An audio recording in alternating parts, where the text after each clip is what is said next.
سنیے. جب کبھی بھی میں حضرت امام حسین علیہ السلام کے بارے میں سنتی یا پڑھتی ہوں تو میری آنکھوں کے سامنے کربلا کا وہ تپتا ہوا میدان آ جاتا ہے جہاں رسول کا نواسا حسین ابن علی کربلا میں تنہا ہے. گنجے شہیداں 71 لاشوں سے بھرا ہوا ہے کہ اب ایک جانب حق و صداقت کا پیکر تو دوسری جانب مکر و فریب کا لشکر ہے. ایک جانب تیر سہنے والا تو دوسری جانب تیر چلانے والا ہے. ایک جانب امن قائم کرنے والا تو دوسری جانب ظلم ڈھانے والا ہے. ایک جانب حسین زندہ باد تو دوسری جانب یزید مرد آباد ہے. حسین ابن علی کربل کی سرزمین پر سجدہ شکر ادا کرتے ہیں. ظلم کی شمشیر چلتی ہے، سر حسین نوکے نیزہ پر بلند ہوتا ہے اور رہتی دنیا تک حق کی آواز اٹھانے والے ہر اس شخص کو پیغام دیتا ہے کہ جب ہر سو باطل پھیلانے لگے شر، اٹھو کہ جھکا دو کسی یزید کا سر، اٹھو کہ جھکا دو کسی یزید کا سر.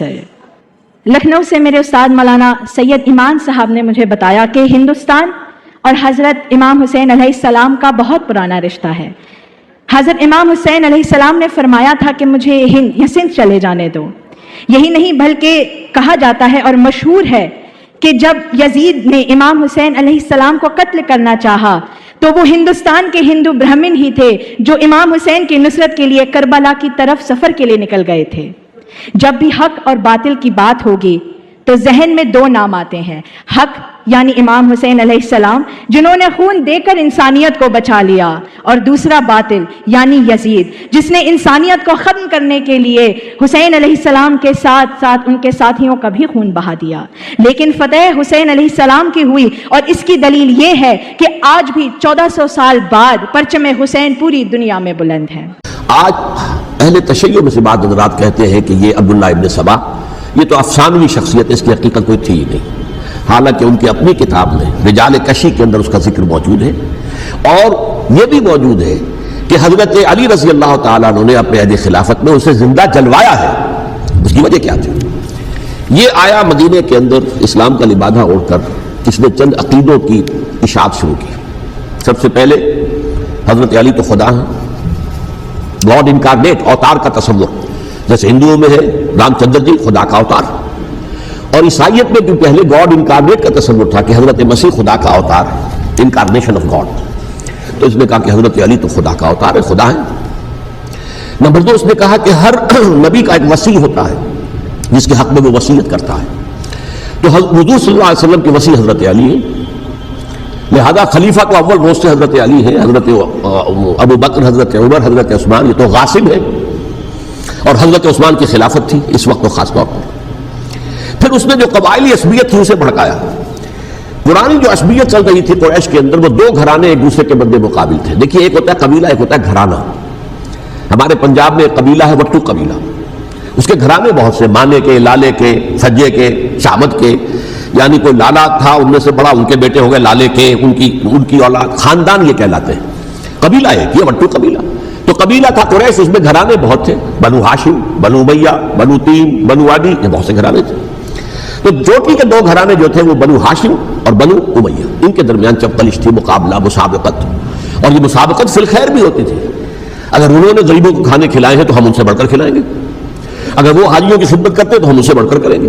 تو ان کے اندر یہ مسابقت بالخیر بھی تھی، لیکن چپکلش تھی کہ کوئی ہم سے آگے نہ نکل جائے. وہ سمجھتا تھا وہ آگے نہ نکل جائے. اس شخص نے اس پرانی عصبیت کو تازہ کیا کہ حضور تو بنو ہاشم میں سے تھے، لہذا خلافت حق ہے بنو ہاشم کا، یہ غاصب ہے. اس سے پہلے 2 خلفاء جو تھے وہ نہ بنو ہاشم سے تھے نہ بنو امیہ سے تھے. حضرت ابو بکر بنو تیم میں سے تھے، چھوٹا قبیلہ تھا. حضرت عمر بنی عدی میں سے تھے، وہ بھی چھوٹا قبیلہ تھا. یہ حضرت عثمان پہلے خلیفہ جو بنو امیہ میں سے تھے، جن کی پرانی چپکلش بنو ہاشم سے تھی. اب اس کو موقع مل گیا کہ پرانی قبائلی عصبیت کو بھڑکائے. یہ ہے اصل میں اس فتنے کا پس منظر عبداللہ ابن سبا نے جو آ کر پھیلایا ہے. اور اس کی تفصیل میں اس وقت میں نہیں جا سکتا، کیسے یہ فتنہ پروان چڑھا، کیا انہوں نے اسٹریٹجی اختیار کی کہ یہ کیا کرتے تھے، گروہ بنا کر بھیجتے تھے لوگوں کو. کوفے میں جاؤ تو وہاں پر دمشق کے گورنر کے خلاف اور مصر کے گورنر کے خلاف الزامات لگاؤ، اس نے یہ کیا، وہ غبن کر گیا، وہ یہ کر گیا، وہ خیانت کر رہا ہے، وہ رشتہ داروں کو پال رہا ہے. اور عثمان کے خلاف بھی تقریریں کرو رضی اللہ تعالیٰ عنہ. دمشق میں جاؤ تو کوفے کے گورنر کے خلاف، کیونکہ دمشق کے گورنر کے خلاف بات کرو گے تو لوگوں کو معلوم ہوگا کہ یہ جھوٹ بول رہے ہیں. لیکن یہ کہ وہاں تو تم بات کرو کوفے کے گورنر کے خلاف اور مصر کے گورنر کے خلاف اور حضرت عثمان کے خلاف. مصر میں جاؤ تو بات کرو کوفے کے اور شام کے گورنر کے خلاف اور حضرت عثمان کے خلاف. یہ انہوں نے ایسا اٹھایا. اور اس زمانے میں آپ کو معلوم ہے ذرائع رسل و رسائی تھے نہیں، نہ اس فتنے کی پتہ چل سکا جب تک کہ وہ فتنہ جو ہے پوری طرح برگ و بار لا کر تراور درخت نہیں بن گیا. اس کے نتیجے میں حضرت عثمان رضی اللہ تعالیٰ عنہ شہید ہوئے، اور خلیفہ پھر حضرت علی رضی اللہ تعالیٰ عنہ کو انہی سوائیوں نے، جنہوں نے گھیراؤ کیا تھا، جنہوں نے حضرت عثمان کو شہید کیا ہے، یہی حضرت علی رضی اللہ تعالیٰ عنہ کے ارد گرد ہوئے. اور حضرت علی رضی اللہ تعالیٰ عنہ بھی نہیں چاہتے تھے خلافت کی بیعت لینا، لیکن آخر کیا کرتے؟ کیا وہ امت کو بغیر خلیفہ کے چھوڑ دیتے؟ حضرت زبیر سے کہا گیا، انہوں نے نہیں مانا، رد کر دی بات. حضرت طلحہ سے کہا گیا، انہوں نے نہیں مانا. حضرت علی سے کہا گیا. اب عشرہ مبشرہ میں سے یہی تو تھے نا، لہذا انہوں نے تسلیم کر لیا، خلافت ہو گئی. لیکن اس کے بعد جو خانہ جنگی ہوئی ہے، اس خانہ جنگی کے نتیجے میں نوٹ کر لیجئے کہ 1,00,000 کے قریب مسلمان ایک دوسرے کی تلواروں اور نیزوں اور برچھیوں اور تیروں سے ختم ہو گئے، ہلاک ہو گئے. یہ ہماری تاریخ کا تاریخ ترین باب ہے. 5 سال، 4.5 سال حضرت علی کی خلافت کے اور 6 مہینے حضرت حسن کی خلافت کے رضی اللہ تعالیٰ عنہ. اس سے کیا ہوا کہ ایک طرف تو اسلام کی جو توسیع ہو رہی تھی، تھمتا نہ تھا کسی سے سیل رواں ہمارا، وہ سیلاب رک گیا. انٹرنل سیبوٹاج ہو گئی نا، اب تو اندر ہی آپس ہی میں اگر دست و گریبان ہو گئے تو باہر اب کیا توسیع کرتے ہیں. وہ توسیع کا عمل رک گیا. اور یوں سمجھیے کہ جیسے ٹرک اگر کبھی چل رہا ہو، بھرا ہوا ہو، لوڈنگ، اور وہ چڑھائی چڑھ رہا ہو، تو اگر کہیں موشن ٹوٹ جائے، ٹرک کو رکنا پڑے، تو ڈرائیور کے جان پر بن جاتی ہے، اس لیے کہ اس کو دوبارہ سٹارٹ کرنا، اور جبکہ وہ چڑھائی پر ہے، انکلائن پر ہے، آسان کام نہیں ہوتا. خطرہ ہوتا ہے وہ پیچھے جو ہے وہ نہ جائے. اور پہاڑی علاقوں میں آپ کو معلوم ہے ذرا پیچھے چلے جانے کا مطلب جو ہے بہت خطرناک جو ہے نتیجہ نکل سکتا ہے. بہرحال حضرت علی رضی اللہ تعالیٰ عنہ نے اپنے خلافت میں ایک کام یہ کیا. اب اس کی کیا مصلحتیں تھیں یہ تو انہی کے علم میں ہوگا، ہم قیاس کر سکتے ہیں اور میں اس تک میں نہیں جانا چاہتا. ابھی تک خلافت کا مرکز تھا مدینہ منورہ، حضرت ابوبکر، حضرت عمر، حضرت عثمان، وہی جہاں حضور صلی اللہ علیہ وسلم رہے تھے اور جہاں پر کہ حضور مدفون تھے. لیکن حضرت علی نے اپنا مرکز جو ہے وہ کوفہ بنا دیا. اچھا، اس کی ایک ظاہری وجہ یہ سمجھ میں آتی ہے کہ اسلام کا جو پھیلاؤ ہو گیا تھا، وہ سلطنت اتنی وسیع ہو گئی تھی کہ مدینہ منورہ بہت جنوب میں اور بڑے صحرا کو عبور کر کے جانا ہوتا تھا. کوفہ جبکہ ایسی مقام پر تھا کہ جہاں سے مشرقی راستہ جا رہا ہے ایران کو، عراق کے اندر تو ہے وہ شہر کوفہ، اور پھر ایران اور خراسان اور ہندوستان کو راستہ جا رہا ہے.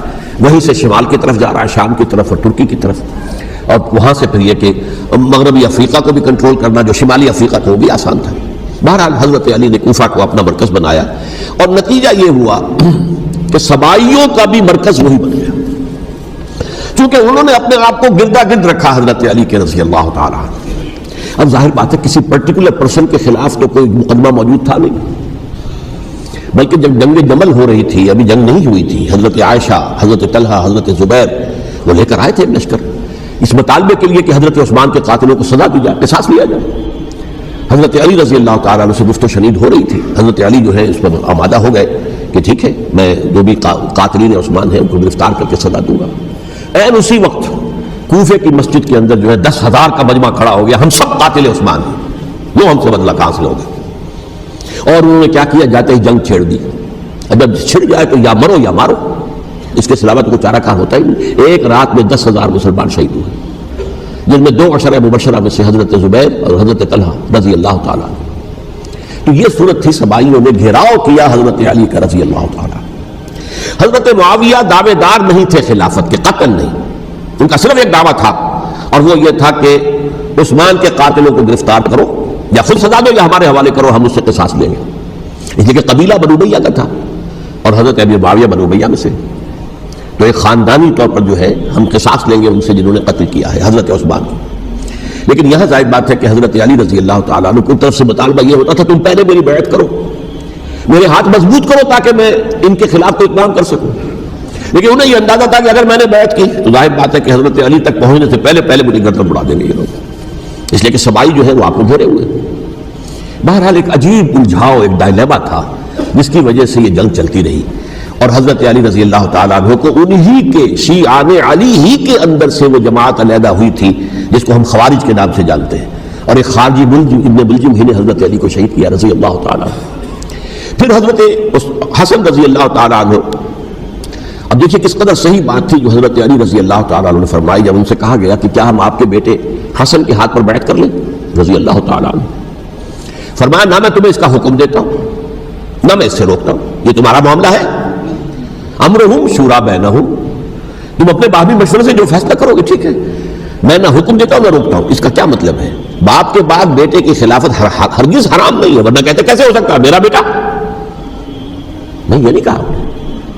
حضرت عمر سے بھی کہا گیا تھا کہ اپنے بیٹے کو نامزد کر دیں، عبداللہ ابن عمر کو، تو انہوں نے جواب میں کیا کہا؟ اسے تو طلاق دینی بھی نہیں آتی۔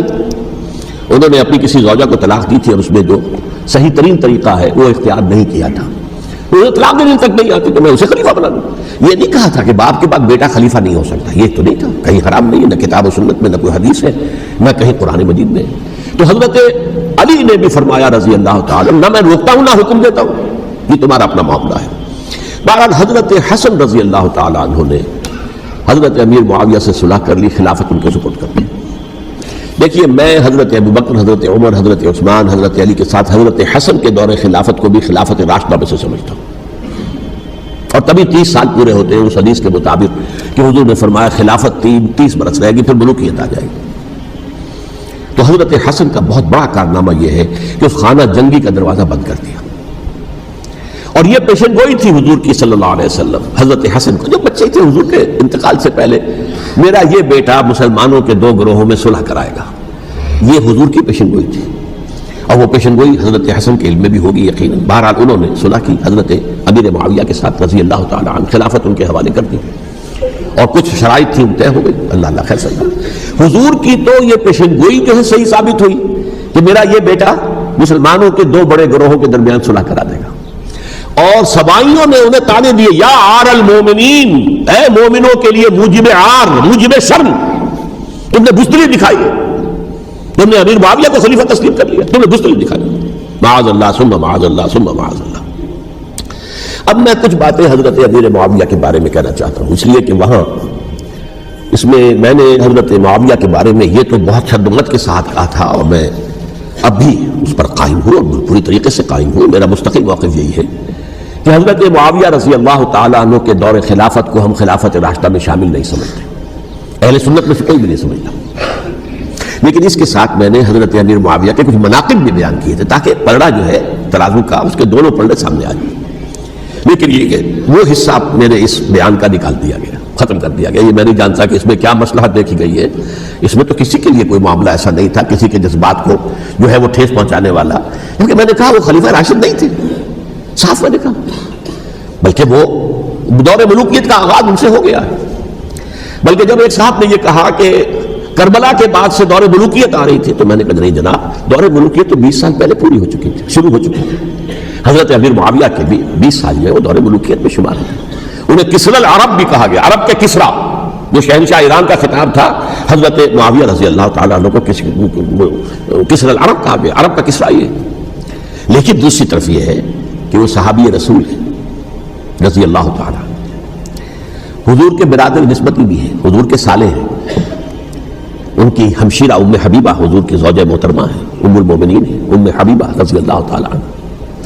پھر کس قدر معتمد علیہ تھے حضور کے کہ کاتبان وحی میں شامل تھے، وحی کی کتابت کرنے والے چند لوگ تھے جنہیں کہ حضور کہتے تھے کہ اب یہ آیت لکھ لو، ان میں سے ایک امیر معاویہ بھی رضی اللہ تعالیٰ۔ تو بڑے توازن کی ضرورت ہے۔ دیکھیے صحابہ کرام کا جہاں تک تعلق ہے، اہل سنت کا موقف یہ ہے کہ صحابہ تو کلہم عدول، صحابہ سب کے سب نیک نیت ہے، اور ان کی روایت جو ہے قبول کی جائے گی، رد نہیں کی جائے گی، ان پر کوئی جرح و تعدیل نہیں ہوگی، اس لیے کہ ان کا تزکیہ محمد رسول اللہ صلی اللہ علیہ وسلم نے کیا تھا۔ لہذا یہ تو ہو سکتا ہے کہ کسی صحابی سے کوئی خطا ہو جائے، لیکن وہ خطا اجتہادی ہوگی، نیت کی خطا نہیں ہوگی، نیت کی غلطی نہیں ہوگی۔ اگر کسی صحابی کی نیت پر حملہ کیا جائے تو یہ اصل میں طعن ہے، حملہ ہے حضور پر کہ وہ تربیت دے نہیں سکے اپنے ساتھیوں کو، معاذ اللہ ثم معاذ اللہ ثم معاذ اللہ، وہ تزکیہ کر ہی نہیں سکے۔ 3 جگہ جو قرآن میں آیا ہے یتلو علیہم آیاتہ ویزکیہم، تو کیا تزکیہ کیا؟ اگر ان کے قریب ترین ساتھی جو تھے، اگر ان کے اندر بھی بدنیتی تھی اور دنیا کی طلب تھی اور دنیا کے اندر اقتدار حاصل کرنے کا جذبہ تھا، تو پھر کیا تزکیہ کیا؟ معاذ اللہ ثم معاذ اللہ۔ لہذا صحابہ سب کے سب عدول ہیں اور ان سے اختلاف ممکن ہے، لیکن ان کی نیت پر حملہ نہیں ہو سکتا۔ تو حضرت امیر معاویہ کی شخصیت ایک چیز ہے، آپ کا دور خلافت دوسری چیز ہے۔ شخصیت کے اعتبار سے صحابی رسول ہیں، برادر نسبتی ہے حضور کے صلی اللہ علیہ وسلم، اور پھر یہ کہ اس قدر معتمد علیہ ہے صحابہ میں سے کہ وہ کاتبان وحی، یہ عام آدمی کے کرنے کا کام نہیں تھا جو وحی کی کتابت کرے، اللہ کے کلام کی۔ البتہ یہ ہے کہ جیسا کہ میں نے عرض کیا، ان کا دور خلافت راشدہ نہیں ہے، وہ ملوکیت کا دور ہے۔ یہ میں نے عرض کیا، میں نے ایک صاحب نے جب یہ کہا کہ ملوکیت شروع ہو رہی تھی، میں نے کہا شروع نہیں ہو رہی تھی، ملوکیت تو 20 سال پہلے شروع ہو چکی تھی۔ اسی طریقے سے ایک صاحب نے کہا تھا کہ اسلام کو قائم کرنے کے لیے حضرت حسین میدان میں آئے، میں نے کہا یہ بھی غلط ہے، اسلام تو 60 سال پہلے قائم ہو چکا تھا، نبی اکرم صلی اللہ علیہ وسلم کے دستے مبارک سے اسلام قائم ہو گیا، جعل حق و زہق الباطل ان الباطل کان زہوقا، پھر 30 برس تک وہ کامل شکل کے اندر قائم رہا۔ تو اسلام جو ہے وہ در حقیقت اب قائم کرنے والی بات نہیں تھی، البتہ اس کے اندر زوال شروع ہو گیا تھا، اس زوال کے عمل کو روکنے کے لیے حضرت حسین میدان میں آئے۔ یہ ایک چیز کو صحیح تاریخی پرسپیکٹو میں رکھنا، تو جس طرح سے دین کو قائم کرنے کے لیے دیکھیے قائم تو کیا محمد رسول اللہ صلی اللہ علیہ وسلم والذین معہ رضی اللہ تعالیٰ عنہ، انہوں نے کیا تھا۔ ہاں اب جو ہے وہ اپنی اس شاندار حیثیت سے نیچے گرنے لگا تھا، وہ میں بعد میں عرض کروں گا کہ میں نے اسے کیا عرض کیا تھا کہ یہ اس زوال کو روکنے کے لیے کسی طریقے سے یہ اپنی اصل حقیقت میں قائم رہے، یہ حضرت حسین رضی اللہ تعالیٰ عنہ کی سعی تھی۔ اچھا، حضرت امیر معاویہ کے جو 20 سال ہیں وہ پورے امن، سکون، اطمینان، کوئی جھگڑا، کوئی فساد، کوئی اختلاف، کوئی باہمی خانہ، کچھ نہیں، 20 سال۔ یہ بھی تاریخ کی بڑی چشم کشا حقیقت ہے جو عام طور پر لوگوں کے علم میں نہیں ہے۔ سبائی بھی دبکے رہے، حضرت امیر معاویہ کی حکومت اتنی مضبوط تھی، کنٹرول، کہ ان کو کچھ سر اٹھانے کا موقع نہیں ملا، موجود تھے، دبکے رہے۔ جیسا کہ میں نے کہا ریولوشن کے آخری مرحلے پر آ کر جو مخالفین ہیں وہ دب جاتے ہیں کہ پھر دیکھیں گے، موقع ملے گا تو پھر لیں گے ان سے حساب کتاب۔ 20 سال رہے ہیں پورے امن کے۔ 10 سال کے بعد یعنی درمیان میں ہے حضرت امیر معاویہ کا عہد خلافت۔ ایک صحابی جو کہ بزرگ صحابہ میں سے ہے، مغیرہ ابن شعبہ رضی اللہ تعالی عنہ، وہ آتے ہیں اور وہ کہتے ہیں کہ دیکھیے امیر المومنین، کتنی بڑی خانہ جنگی رہی تھی مسلمانوں کی آپس میں، اور اب بھی اگر آپ کسی کو نامزد کیے بغیر چھوڑ گئے امت کو تو پھر خانہ جنگی ہو جائے۔ 1 لاکھ اس وقت جو ہے وہ ہلاک ہوئے تھے، نہ معلوم اب کتنے ہلاک، لہذا آپ اپنی زندگی ہی میں نامزد کر دیجئے کسی کو خلیفہ، ولی عہد بنا دیجئے۔ حضرت امیر معاویہ نے ابتداءً جو ہے انکار کیا نہیں، لیکن ان کے دلائل ایسے تھے وزنی، اور میں سمجھتا ہوں کہ وہ بات صحیح تھی جو مغیرہ ابن شعبہ نے کہی، اس لیے کہ اب صحابہ کرام میں سے جو کبار صحابہ تھے وہ تو سب دنیا سے رخصت ہو چکے تھے، اب تو یا صغار صحابہ رہ گئے تھے جو حضور کے زمانے میں بچے تھے، حضرت حسن، حضرت حسین، عبداللہ ابن زبیر، یہ بچے تھے نا، یا تو وہ تھے، اور یا بالکل نو مسلم تھے، اور نو مسلموں میں بڑی تعداد وہ تھی جو ایرانیوں کی تھی، شامیوں کی تھی، ادھر کی تھی، ادھر کی تھی، تو ان کو تو ظاہر بات ہے کہ تربیت نبوی سے کیا خلافت راشدہ سے بھی اکثر و بیشتر کو کوئی حصہ ملا ہی نہیں۔ تو اس صورت میں اب وہ اعلیٰ ترین معیار پر حکومت کے نظام کو قائم کرنا ممکن نہیں ہے۔ کوئی قبائلی عصبیت جب تک حکومت کی پشت پر نہیں ہوگی، حکومت مستحکم نہیں ہوگی۔ یہ گویا کہ ایک جس کو کہتے ہیں کہ حقیقت بینی، واقعیت پسندی، ایک آئیڈیالزم ہے اور ایک ریئلزم ہے کہ آپ فیکٹس آن دی گراؤنڈ کو غور کریں، سوچیں اس کے اوپر اور پھر کوئی فیصلہ کریں۔ اس اعتبار سے پھر حضرت امیر معاویہ نے بات مان لی اور بیعت لے لی لوگوں سے حضرت یزید کے لیے کہ یہ خلیفہ ہوں گے میرے بعد، اس کو ولی عہدی کہتے ہیں۔ اچھا، اس وقت 5 افراد ایسے تھے کہ جنہوں نے اس سے اختلاف کیا، یہ بات بہت اہم ہے۔ میرا کتاب چاہے سانحہ کربلا، اس کے کچھ نسخے آج یہاں ہوں گے، آپ لوگ پڑھیے اسے غور سے اور پھیلائیے تاکہ حقیقت سامنے آئے۔ 5 افراد کون تھے جو ہونے چاہیے؟ ابو بکر فوت ہو گئے، ان کے بیٹے عبد الرحمن ابن ابی بکر۔ عمر فوت ہو گئے، ان کے بیٹے عبداللہ ابن عمر۔ عباس فوت ہو گئے، ان کے بیٹے عبداللہ ابن عباس۔ زبیر فوت ہو گئے، ان کے بیٹے عبداللہ ابن زبیر۔ اور حضرت حسن جو ہے ان کا انتقال ہو چکا تھا، حضرت علی کے بیٹے حضرت حسین رضی اللہ تعالیٰ عنہ مجمعین۔ حضرت حسن کے بارے میں ایک فریق کا کہنا یہ ہے کہ انہیں زہر دے کر ہلاک کیا گیا، اہل تشیع کا قول یہ ہے، جبکہ اہل سنت کہتے ہیں کہ نہیں، وہ اپنی جو بھی طبی موت تھی اس سے ان کی وفات. لیکن میں اس میں نہیں جانا چاہتا، اس لیے کہ یہ مائکرو ہسٹری جو ہے نا وہ تو ایک ایک واقعے کے لیے ادھر کی روایات کیا ادھر کی کیا ہیں، ان کے پاس کیا دلائل، یہ تو کسی ریسرچ اسکالر کا موضوع ہے، میرا موضوع نہیں ہے. لیکن بہرحال یہ 5 حضرات تھے جنہوں نے ولی عہدی کی بیعت نہیں کی. لیکن حضرت معاویہ اتنے حلیم الطبع انسان تھے، انہوں نے جبر نہیں کیا، کوئی تشدد نہیں کیا. ٹھیک ہے ولی عہدی کی بیعت نہیں کر رہے، کوئی بات نہیں، میری بیعت تو کی ہوئی ہے نا، ابھی تو میں زندہ ہوں، بات ختم ہو گئی. میری بیعت کو تو نہیں توڑا انہوں نے، فسخ بیعت نہیں کی. اس اعتبار سے انہوں نے نہ کوئی تشدد کیا، نہ جبر کیا، نہ کوئی مواخذہ کیا. لیکن جب امیر معاویہ کا انتقال ہو گیا، اب ولی عہدی کی بجائے وہ اب خلافت کی بیعت ہوئی، سب لوگوں نے بیعت کر لی. ان 5 میں سے ایک فوت ہو چکے تھے، حضرت عبد الرحمن ابن ابی بکر فوت ہو چکے رضی اللہ تعالی. 4 تھے، ان 4 میں ایک اختلاف ہوا. 2 کی رائے یہ تھی، عبداللہ ابن عمر، عبداللہ ابن عباس، کہ اگرچہ یہ کام غلط ہوا ہے، اسلام کی روح کے منافی ہوا ہے، یہ بادشاہت کی بنیاد پڑ رہی ہے، لیکن یہ بات ایسی نہیں ہے کہ اس کی بنا پر ہم خانہ جنگی شروع کروا دیں امت کے اندر، خون خرابہ کروائیں، فساد کروائیں. لہذا انہوں نے بیعت کر لی.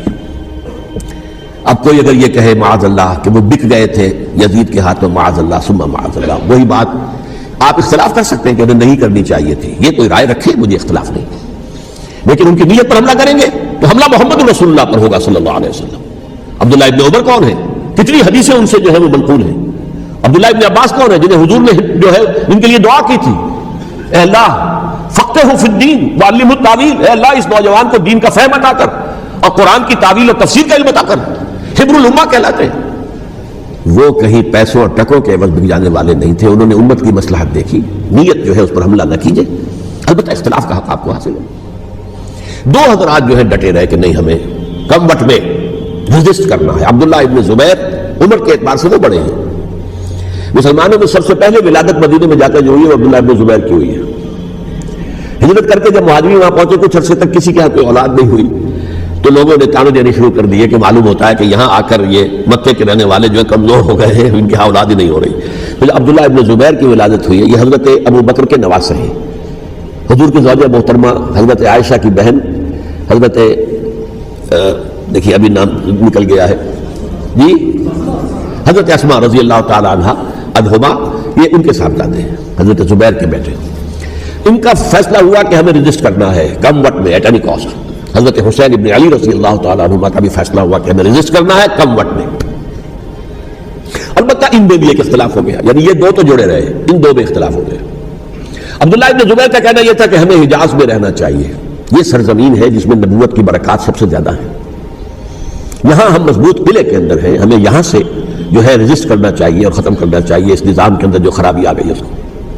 حضرت حسین رضی اللہ تعالیٰ عنہ کے پاس خطوط کا تانتا بنا ہوا تھا، کوفے سے لوگ خط لکھ رہے تھے، آئیے آئیے آئیے، ہم آپ کے ہاتھ پر بیعت کریں گے، ہم آپ کے ہاتھ پر بیعت کریں گے، ہم آپ کے ہاتھ پر بیعت کریں گے. یہی وہ کوفہ جو حضرت علی کا دارالخلافہ رہا تھا اور جو پھر صبائیت کا گڑھ بن گیا تھا. چنانچہ حضرت حسین نے حضرت مسلم بن عقیل کو بھیجا وہاں پر کہ میرے نمائندے کی حیثیت سے جا کر وہاں پر بیعت لو. 10-12 ہزار افراد نے بیعت کر لی. لیکن اس کے بعد یزید کی طرف سے گورنر بنا کے بھیجا گیا ابن زیاد کو. ابن زیاد نے آ کر جو تشدد کیا اور سختی کی تو سب کے سب بیعت توڑ کر اور سب منحرف ہو گئے. مخلصین تو وہ تھے نہیں. الکوفی لایوفی، کوفی جو ہے وہ تو کوئی وعدہ وفا کرنے والا ہوتا ہی نہیں، بیعت توڑ دی. فمن نقص فانما ينقص على نفسه، بیعت کے بعد بیعت توڑ دینا بہت بڑا گناہ ہے، توڑ دی. ادھر اطلاع مل گئی حضرت حسین کو، چل چکے تھے، وہ راستے میں تھے کہ وہاں تو مسلم بن عقیل شہید ہو گئے اور سب لوگوں نے بیعت توڑ دی. اب واپس جانا چاہتے تھے لیکن مسلم بن عقیل کے بیٹے جو ہیں اڑ گئے. یہ عرب کی اپنی ایک جو ہے پرانی ان کی حمیت اور ان کا قبائلی نظام کہ اب ہم اپنے والد کے خون کا قصاص لیے بغیر نہیں جائیں گے. حضرت حسین رضی اللہ تعالیٰ عنہ کی مروت اور شرافت کی، یہ میرا ساتھ دینے کے لیے آئے تھے، اب میں ان کا ساتھ نہ دوں تو یہ تو شرافت اور مروت کے خلاف ہے. کہا اچھا چلو چلتے.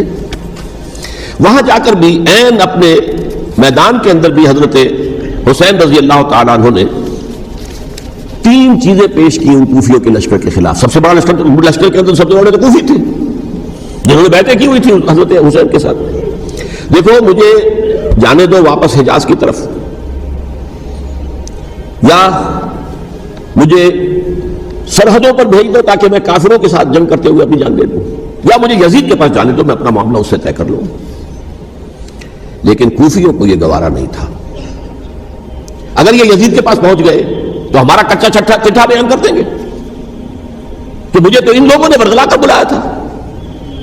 اس لیے کہ دیکھیے حضرت امیر معاویہ کے 20 سالوں کے دوران میں بتا چکا ہوں، ان کی حکومت اتنی مستحکم تھی کہ اس کے خلاف تو فتنہ اٹھانا ممکن نہیں تھا۔ اب چونکہ چینج اوور ہوا تھا، اور چینج اوور میں آپ کو معلوم ہوتا ہے کہ ایک جس کو کہتے ہیں every thing is in the melting پاٹ، ابھی تو یہ درمیان کے اندر معاملہ ہے، تو انہیں موقع ملا، سر اٹھایا حضرت حسین رضی اللہ تعالیٰ عنہ کو، جو خطوط لکھے جس کے کہ تھیلے کے تھیلے اور بوریوں کی بوریاں بھری ہوئی حضرت حسین کے ساتھ تھی، وہ کہا کہ آئیے ہم آپ سے بیعت کریں گے، انہوں نے نہیں مانا۔ اور اصل میں حضرت حسین کے قاتل وہ کوفی ہیں، وہ بزدل، وہ منافق، جنہوں نے بیعت کر کے بیعت توڑی، اور اب وہ آ گئے کہ اگر یہ حسین رضی اللہ تعالیٰ عنہ بچ کر کہیں یزید کے پاس پہنچ گئے تو پھر ہمارا کچا چٹھا جو ہے وہ سامنے آ جائے گا اور ہماری پھر شامت آ جائے گی، لہذا انہوں نے قتل کیا حضرت حسین کو رضی اللہ تعالیٰ عنہ۔ ایک بات جو علامہ ڈاکٹر قلب صادق نے فرمائی، اور میرے علم میں یہ بات پہلے نہیں تھی، وہ یہ کہ حضرت حسین کے قتل کا فتویٰ ایک بہت بڑے مفتی نے دیا تھا۔ یہ بات بھی ذرا سمجھ لیجیے، حضرت حسین رضی اللہ تعالیٰ عنہ کے قتل کا فتویٰ ایک بہت بڑے مفتی نے دیا تھا۔ کیوں دیا تھا؟ اس لیے کہ حضور کی احادیث موجود ہیں کہ جب ایک شخص کی ایک خلیفہ کی بیعت ہو جائے تو دوسرا اگر کھڑا ہو تو اسے قتل کر دو، کھلی حدیث۔ اسی لیے ایک بہت بڑے مفسر بھی ہیں، فقیہ بھی ہیں، قاضی ابن العربی رحمۃ اللہ علیہ، ایک ابن عربی ہیں الف لام کے بغیر، ابن عربی، وہ بہت بڑے صوفی ہیں، فلسفی ہیں، اندلس کے ہیں۔ یہ قاضی ابن العربی ہیں جنہوں نے قرآن کی ایک تفسیر لکھی ہے اس اعتبار سے کہ صرف ان آیات کی تفسیر جن سے کہ فقہی احکام جو ہے ان کا استنباط ہوتا ہے۔ یہ دو تفسیریں اس طور سے لکھی گئی ہیں قرآن مجید کی، احکام القرآن ان کا نام ہے دونوں کا، جن میں سے ایک جو ہے قاضی ابن العربی کی ہے، ان کا ایک جملہ نقل ہوتا ہے، قتل الحسین بسیف جدہ، حسین قتل ہو گئے اپنے ہی نانا کی تلوار سے۔ وہ تلوار کیا تھی؟ جب کسی کی بیعت ہو چکی ہو پھر کوئی کھڑا ہو مدعی خلافت، قتل کر دو۔ میرے نزدیک حضرت حسین مدعی خلافت نہیں تھے، یہ بات اس وقت سامنے لوگوں کے نہیں آئی، بلکہ حکومت نے یہ باور کرا دیا کہ یہ تو باغی ہے، یہ مدعی ہے خلافت کے، انہوں نے تو دعویٰ نہیں کیا خلافت کا، وہ تو صرف اس عمل کو روکنے کے لیے میدان میں آئے تھے۔ اور اس بات کو اچھی طرح سمجھ لیجئے کہ اس وقت تک یہ جو تصور آج ہمارے پاس ہے کہ ریاست علیحدہ ہے، حکومت علیحدہ ہے، state of Pakistan, we are loyal to the state of Pakistan, ہم ریاست پاکستان کے وفادار ہیں، گورنمنٹ آف پاکستان کے وفادار نہیں ہیں، we are not loyal to the government. Government تو کبھی بے نظیر کی تھی، ہم اس کے خلاف تحریک چلا رہے تھے، یا کبھی کسی اور کی تھی اس کے خلاف تحریک چل رہی ہے، یا کبھی ضیاء الحق کی تھی اس کے خلاف تحریک چل رہی ہے۔ گورنمنٹ کو بدلنا تو عوام کا حق ہے، آج، اس وقت نہیں تھا، اس وقت ریاست اور حکومت کا کوئی فرق نہیں تھا، لہذا جو حکومت سے اختلاف کرے گویا کہ باغی ہے۔ یہ ہے اصل میں وہ پیچیدہ مسئلہ کہ کیوں کسی مفتی نے فتویٰ دے دیا، اس لیے کہ اس وقت تک ریاست اور حکومت کا فرق واضح نہیں تھا دنیا پر۔ یہ تو ابھی کوئی 100-150 سال کی بات ہے کہ آج ہمارا جو پولیٹیکل سائنس کا ایولیوشن ہوا ہے وہ اس اسٹیج تک پہنچ گیا ہے کہ اسٹیٹ علیحدہ ہے، حکومت علیحدہ ہے۔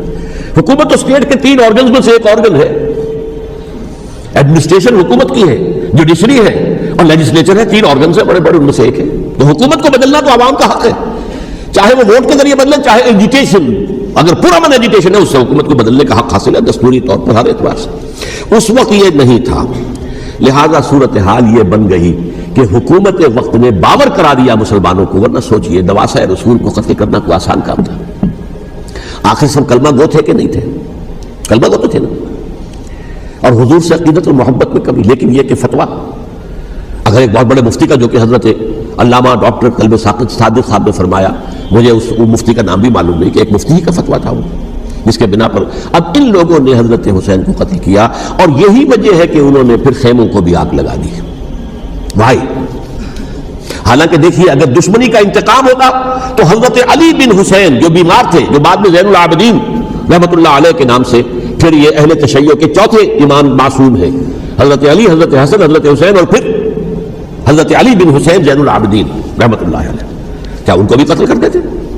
حضرت حسین کی نسل ختم ہو جاتی، لیکن نہیں کیا۔ آگ کیوں لگائی؟ آگ اس لیے لگائی کہ وہ جو ڈاکومنٹری پروف ہے ہماری غداری کا یزید کے خلاف حضرت حسین کو جو ہم نے دعوت دی، وہ جو ڈاکومنٹری پروف خطوط کی شکل میں موجود ہے وہ ختم ہو جائے، ڈسٹرائے ہو جائے۔ اس کے لیے انہوں نے خیموں میں آگ لگائی۔ بہرحال یہ ہے تاریخی پس منظر، یہ اسی سبائی فتنے کا تسلسل ہے جس نے سب سے پہلے حضرت عثمان کی جان لی رضی اللہ تعالیٰ عنہ۔ 5 سال تک مسلمانوں میں خانہ جنگی رکھی ہے، حضرت علی کو پھر شہید کیا، اور اس کے بعد جو ہے 20 سال حضرت امیر معاویہ کے تو سر نہیں اٹھا سکے، لیکن پھر جب ایک چینج اوور ہو رہا تھا تو اس وقت انہوں نے موقع غنیمت سمجھا کہ اب کھڑے ہو جاؤ اور اب دوبارہ ایک فتنہ جو ہے اس کو امت کے اندر پیدا کر دو۔ اچھا، اس معاملے میں ایک بات جو میں نے وہاں کہی کہ ہمارے ہاں شاعرانہ جو مبالغہ آمیزی ہے، یہ میری گفتگو کا حصہ انہوں نے حذف کر دیا ہے۔ اور میں نے ایک سنی شاعر، بہت بڑے عالم، جن کے حوالے سے آج بھی میری تقریر ہوگی خالق الدین ہال میں، مولانا محمد علی جوہر کے ایک شعر کے حوالے سے کہا کہ قتل حسین اصل میں مرگ یزید ہے، اسلام زندہ ہوتا ہے ہر کربلا کے بعد۔ مگر ایک بالکل محمل شعر ہے، اسلام مرا ہی نہیں تھا، زندہ ہونے کا کیا سوال؟ اور اگر کسی درجے میں مزمحل یا زخمی ہوا تھا تو وہ تو رہا، کربلا کے بعد بھی رہا، یزید کی حکومت بھی رہی، بنو امیہ کی حکومت بھی چلی، کوئی تبدیلی تو نہیں آئی۔ یہ کیا کہہ رہے ہیں؟ اسلام زندہ ہوتا ہے کربلا کے بعد؟ میں نے کہا اسلام مرا نہیں تھا۔ جیسے میں نے یہ کہا کہ ملوکیت جو ہے وہ اب شروع نہیں ہوئی، ملوکیت تو 20 برس پہلے شروع ہو چکی تھی حضرت امیر معاویہ کے، لیکن ظاہر بات ہے کہ حضرت حسن نے، حضرت حسین نے اس کو قبول کیا، اور حضرت حسین نے تو پھر 10 سال تک ولی عہدی جو تھی چاہے بیعت نہیں کی لیکن اس کے خلاف میدان میں آ کر چیلنج تو نہیں کیا۔ اس اعتبار سے یہ معاملہ جو ہے اسلام زندہ ہوتا ہے کربلا کے بعد، یہ بے تکی بات ہے۔ ہاں، حضرت شاہ اسماعیل شہید رحمۃ اللہ علیہ کی اگر میں تشبیہ کو، تمثیل کو سامنے رکھوں تو اسلام کی عمارت 6 منزلہ ہے، 6ٹھی منزل ٹاپ کی وہ گر گئی، 5 منزلیں انٹیکٹ تھیں، اسلام مرا نہیں تھا۔ عدالت میں شریعت کے مطابق فیصلے ہو رہے تھے، قاضی تھے، مفتی تھے، شریعت نافذ تھی، اسلام کیا مرا تھا؟ بلکہ خود کہہ رہے ہیں علامہ قلب صادق کہ ایک مفتی کے فتوے سے حضرت حسین کو قتل کیا گیا۔ اب وہ مفتی کی رائے، اس کی بدنیتی ہو، جو بھی ہو وہ جانے، اللہ جانے، لیکن عام مسلمان کیا کریں؟ اس پہلو سے اسلام مرا نہیں تھا۔ ہاں، ایک منزل گر گئی تھی، وہ گری نہیں، 1000 برس تک گری نہیں، یہاں تک کہ آ کر مغربی امپیریلزم نے اس کے گرایا، ملوکیت کا معاملہ ختم کیا، اور وہ جبرین ملوکیت دوسری آ گئی، ورنہ وہی بادشاہی چلی ہے۔ بلکہ دور بنو امیہ میں وہ بادشاہی پوری طرح اس نے بالوں پر نہیں نکالے تھے، اصل بالوں پر تو اس نے نکالے ہیں دور بنو عباس میں لا کر، اور پھر سلاطین جو ہے ترک، وہ ترک خلفاء ہے، ان کا بھی بادشاہت تھی، اور کیا تھا، وہ خلافت تو نہیں تھی۔ تو یہ تو اسلام میں جو بھی نقص واقع ہو گیا تھا، کبھی واقع ہو گئی تھی، وہ جو کی توں برقرار رہی، اس کو بھی تسلیم کیا۔ میں اللہ کا شکر ادا کر کے کہتا ہوں کہ دونوں حضرات، دونوں شیعہ دانشور اور بڑی اعلیٰ سطح کے جو شیعہ عالم تھے، انہوں نے اس بات کو تسلیم کیا اور میری اس بات کو چیلنج نہیں کیا۔ جی خوش آمدید دوستو، امید کرتا ہوں ویڈیو آپ نے پوری دیکھی ہوگی اور آپ کو پسند بھی آئی ہوگی۔ آپ دیکھتے ہیں آج کل سوشل میڈیا پر تو مختلف قسم کے نمونے آپ کے سامنے نظر آئیں گے۔ اسی طرح انڈیا میں روزانہ کوئی نہ کوئی نیا پنڈت جو ہے نا وہ لانچ کیا جاتا ہے، اور اگر آپ دنیا کے مذاہب کا موازنہ کریں تو سب سے بے وقوفوں والا مذہب وہ آپ کو ہندوازم کا نظر آئے گا۔ کیونکہ ان کا کام ہے الٹے پلٹے کام کرنا اور لوگوں کو غلط کاموں کی طرف ابھارنا، گائے کا پیشاب پینا، اسی طرح گندگی کھانا، گوبر کھانا، یہ سب ان کا کیا دھرا ہے۔ اسی طرح کسی بھی مذہب نے ذات پات میں تقسیم نہیں کیا، صرف اور صرف ان ہندوؤں نے کیا۔ برہمن، شودر، ان کے نام سے انہوں نے مختلف قسم کے طبقاتی نظام قائم کر دیے، جو کہ ایک قسم کا غلط عقیدہ ہے اور غلط بیانیہ ہے۔ تو بھائیو دوستو، مذہب کے نام پر مذہبی انتہا پسندی اور لوگوں میں انتشار پھیلانا، لوگوں میں دنگے فساد کروانا، ان میں یہ ہندو سب سے آگے ہے۔ یہاں پر ایک پارٹی ہے BJP، اس میں ایک ہے یوگی آدتیہ ناتھ، جو کہ جب بات کرتا ہے تو منہ سے زہر اگلتا ہے، بات کرتا ہے منہ سے زہر اگلتا ہے، اور ہر وقت مسلمانوں کے خلاف حرضہ سرائی کرنا اور ان کے خلاف بات کرنا، یہ ان کا پیشہ ہے، اور ان کی پارٹی بھی انہی باتوں کی وجہ سے چل رہی ہے۔ تو بھائیو دوستو، یہ ویڈیو آپ نے دیکھا، اس میں جو یہ پنڈت ہے یہ امام حسین کے بارے میں کچھ کہہ رہے ہیں، کچھ عجیب و غریب باتیں بھی کر رہے ہیں۔ تو بھائیو دوستو، امام حسین کون تھے؟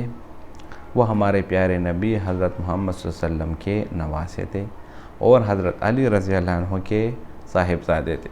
ان کے 2 صاحبزادے تھے، حسن اور حسین۔